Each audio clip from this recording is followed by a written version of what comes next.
Gravitation, this is a study of forces between all the astronomical bodies or heavenly bodies. Though this part is a very small part which belongs from astronomical science. So astronomy is very wide subject of study, right? In this chapter, which is in our syllabus, gravitation, this word actually means this is a force by which each object in this universe attracts the other one. For example, the force between sun and moon, force between earth and moon, force between me and the camera, everything, force between any two bodies in this whole universe is described under gravitation. The word gravity is also the force when one of the bodies which were used in gravitation is earth. For example, force between a planet and sun is called gravitation. Force between this marker and moon is also gravitational force. But force between earth and this marker is now will be calculated under gravity. So gravity is another word for force of gravitation when one of the two bodies is earth, right?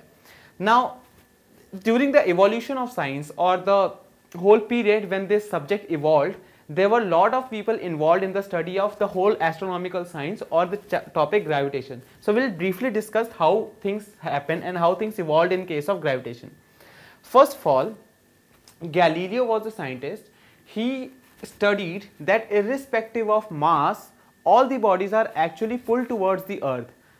Doesn't matter what is the height, what is the size, what is the mass. If a body is kept freely, it will ultimately be attracted towards the earth and the body will fall with a constant value of acceleration. So Galileo performed a lot of experiments and showed that there is a particular value which is called acceleration due to gravity by which earth attracts different bodies. So Galileo, by his all observations and calculations, by performing various types of experiments, he deduced the value of acceleration due to gravity, though this was incorrect because we are talking about long time back, right? So that time we never used to have those specific instruments or precise calculations or devices, right? So in due to lack of those particular instruments, he didn't get the exact value, but his value of G was very close to what we use today, the accurate value, alright. So during the time of Galileo, there was another noble person, Tycho Brahe. He belonged to Denmark. This person spent almost his entire life studying the motion and position of all the astronomical bodies. For example, he kept on watching stars and various planets. How do you differ star from a planet? This is out of the topic question, but planets, they don't flicker in light, but stars do, right? Because planets are comparatively less distance from the earth or they are very close to earth. Now, Tycho Brahe, he spent almost his entire life in studying the position of planets around the earth and he put this all into data. What happened? Kepler was another scientist who studied all this data which was done by Tycho Brahe and he put that data into 3 definite set of laws which explained the planetary motion of any object or planetary motion of any planet, to be very precise. So Kepler was the person who gave Kepler's laws of planetary motion. These are the laws which we still study. This is also a topic in your syllabus, which gives us the exact position of a planet in terms of various like radius of its motion or time period of revolution, etc. Now Newton studied these laws and on the basis of laws, Newton gave another big theory which is called universal law of gravitation or Newton's law of gravitation, which is the main aspect of our study today or this chapter. So see, these are all interlinked. Galileo said that there is a particular set of acceleration, a particular value with which earth attracts bodies. Tycho Brahe noted the data in which planets move. Kepler noted those data and made Kepler's law of planetary motion. Newton's, on the basis of these laws, made gravitational law of gravitation, right? There is another aspect of theory of planetary motion. See, since the ancient time, almost all over the world, many people were involved in studying the positions or the motion of planetary or heavenly objects.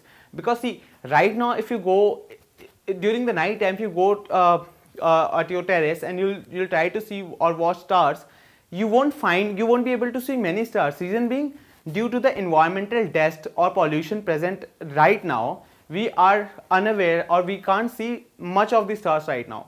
Also, the main reason is also due to the lot of light, the glimmer present in the city.